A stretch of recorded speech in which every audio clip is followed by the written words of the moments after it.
ఐటీలో ఎంట్రీ కావాలా? Training software engineer గా అజా కోడింగ్ ట్యూటర్ లో 2 వీక్స్ ట్రయల్ పీరియడ్ లో వెంటనే చేరండి. వయసు 13 ఏళ్ళు. బ్యాటు పట్టి మైదానంలో దిగితే పరుగుల వరదే. చిన్నపిల్లల మ్యాచ్లో అనుకుంటారేమో, అస్సలు కాదు.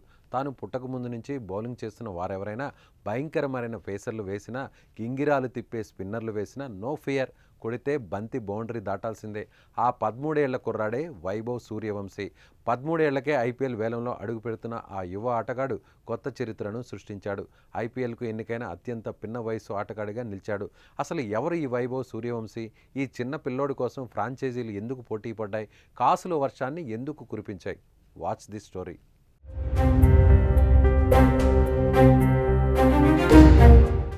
ఐపీఎల్ వేలం ముగిసింది. ఆటగాళ్లపై కోట్ల రూపాయల వర్షం కురిసింది. ఒక్క దెబ్బకు ఎంతోమంది యువ ఆటగాళ్లు కోటీశ్వరులుగా మారిపోయారు. ఈ వేలంలో సెంటర్ ఆఫ్ అట్రాక్షన్గా నిలిచింది మాత్రం వైభవ్ సూర్యవంశీనే. 13 ఏళ్లకే హేమాహేమిలతో కలిసి పొట్టి క్రికెట్ ఆడేందుకు సిద్ధమవుతున్నాడు పాలబుగ్గల పిల్లోడు. ఈ ఎడమ చేతి వాటం బ్యాట్స్మన్ బేస్ ధర 30 లక్షలు కాగా, రాజస్థాన్ రాయల్స్ 1,10,00,000 కొనుగోలు చేసింది. అతడి కోసం ఢిల్లీ, రాజస్థాన్ పోటీ పడ్డాయి. కానీ చివరకు రాజస్థాన్ పట్టుబట్టు మరీ దక్కించుకుంది. 13 ఏళ్లకే ఐపీఎల్ అంటే చిన్న విషయం కాదు. వైభవ్ ఐపీఎల్లో అడుగుపెట్టడం వెనక అతడిలో దాగి ఉన్న ప్రతిభతో పాటు కఠోర సాధన, క్రమశిక్షణ ఉన్నాయి.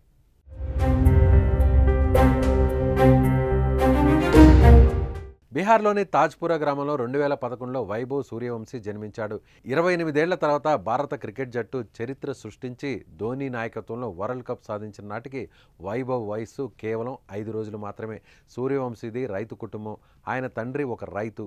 4 ఏళ్ల వయసులో బ్యాట్ చేతపట్టిన వైభవ్ సూర్యవంశీ తర్వాత దాన్ని వదలలేదు. క్రికెట్ పట్ల అతడి ఆసక్తిని గమనించిన వైభవ్ తండ్రి సంజీవ్ సూర్యవంశీ అతడి కోసం ప్రత్యేకంగా మైదానాన్ని తయారు చేసి తానే శిక్షణ ఇచ్చేవాడు.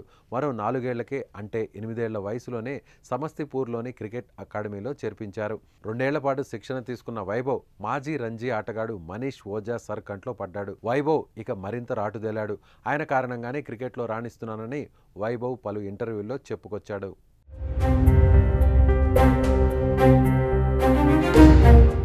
తన ప్రతిభతో 10 ఏళ్లకే బీహార్ అండర్-16 జట్టులో చోటు సంపాదించాడు. కూచ్ బెహార్ ట్రోఫీ 2023 ఎడిషన్లో బీహార్ తరపున ఆడి అద్భుతంగా రాణించాడు.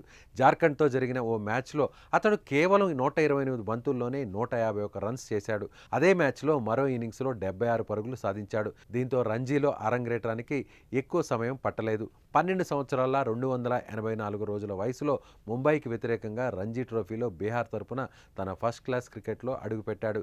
తద్వారా బీహార్ రంజీ ట్రోఫీలో ఆడిన 2వ అతి పిన్న వయస్కుడిగా చరిత్రకెక్కాడు. మొత్తం మీద 4వ అతి పిన్న వయస్కుడిగా రికార్డు సృష్టించాడు వైభవ్.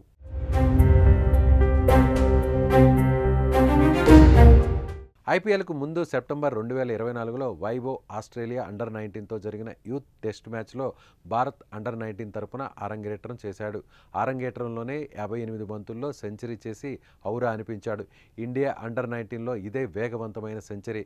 62 బంతుల్లో 104 పరుగులు చేసి క్రికెట్ ప్రపంచాన్ని తన వైపునకు తిప్పుకున్నాడు. చివరికి రన్అట్ రూపంలో వెనుదిరిగాడు.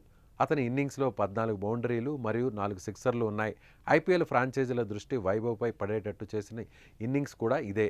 ఇలా ఐపీఎల్లో భాగమైన వైభవ్ వచ్చే ఏడాది జరిగే టోర్నీలో సత్తా చాటి ఇండియా టీంలో కూడా చోటు సంపాదించాలని కోరుకుందాం. మీరు కూడా కామెంట్ రూపంలో Vaibhav all the best and congratulations చెప్పండి.